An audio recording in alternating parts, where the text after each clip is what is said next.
मंडी उपायुक्त कार्यालय और प्रदेश सचिवालय को विस्फोटक से उड़ाने की धमकी आने वाले मामले में हिमाचल सरकार के कैबिनेट मंत्री विक्रमादित्य सिंह ने कहा कि ऐसी धमकियों को हल्के में नहीं लिया जा सकता। हिमाचल के अलावा राम मंदिर सहित कई स्थानों पर ऐसी धमकियां आई है। केंद्रीय सुरक्षा एजेंसियों NIA को प्रदेश पुलिस और CID के साथ मिलकर ऐसे मामलों की गंभीरता से जाँच करनी चाहिए। हिमाचल सरकार में कैबिनेट मंत्री विक्रमादित्य सिंह ने कहा कि प्रदेश में किसी भी अधिकारी और नेता को इस तरह की धमकी आना गंभीर विषय है। प्रदेश सचिवालय हिमाचल सरकार का हेडक्वार्टर है। राज्य सचिवालय के लिए इस तरह की धमकी आना गंभीर विषय है। सरकार इसको लेकर गंभीरता से जांच कर रही है। विक्रमादित्य सिंह ने कहा कि ऐसी धमकियां अयोध्या राम मंदिर समेत कई जगहों को लेकर आई है। इस मामले में केंद्रीय सुरक्षा एजेंसियों NIA को राज्य पुलिस और CID के साथ मिलकर जाँच करनी चाहिए।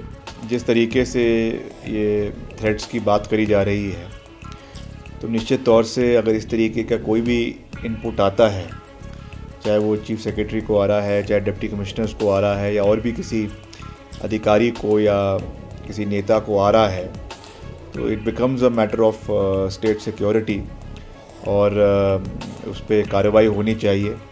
उसमें कितना गहराई है या नहीं है वो तो मैं नहीं कह सकता हूँ, कई बारी होक्स कॉल्स भी होती है, मगर keeping the gravity of the situation in mind, ये दायित्व बनता है सरकार का। और ख़ास करके जो हाई प्रोफाइल जगहें हैं, सचिवालय जो है प्रदेश का, वो पूरे प्रदेश की सरकार का हेडक्वार्टर्स है, तो यहाँ पे इस तरीके की धमकी देना, तो उसके ऊपर जो है पूरे तरीके से सरकार इन्वेस्टिगेशन कर रही है और निश्चित तौर से उसमें आने वाले समय में ये चीज़ें निकल कर आएगी।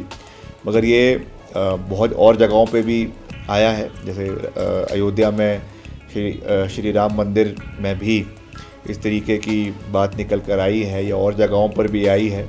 तो कहीं ना कहीं जो है जो ये ताकतें हैं, हो सकता है ये ध्यान आकर्षित या डाइवर्ट करने के लिए इस तरीके की चीज़ें कर रही हैं।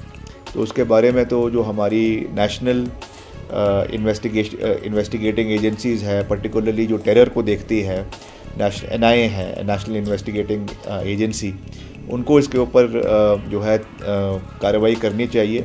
और जितने भी स्टेट्स हैं, राज्य हैं, वहाँ की जो पुलिस है, वहाँ की जो CID है, उनके साथ तालमेल बनाकर इसके ऊपर कार्रवाई करनी चाहिए। वहीं नेशनल हेराल्ड मामले पर विक्रमादित्य सिंह ने कहा कि मामला 10 साल पुराना है।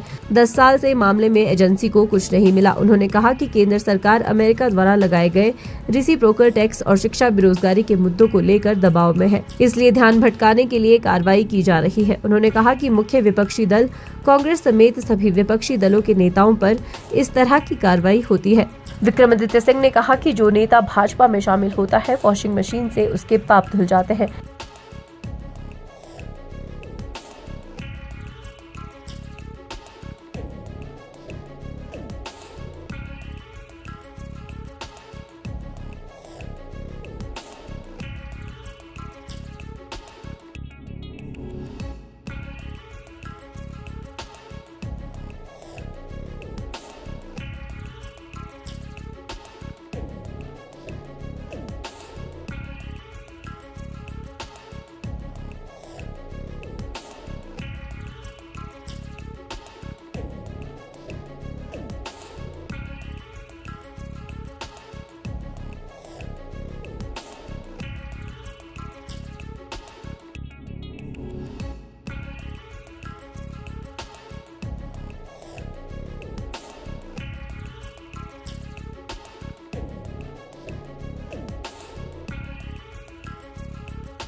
हिमाचल न्यूज़ 24।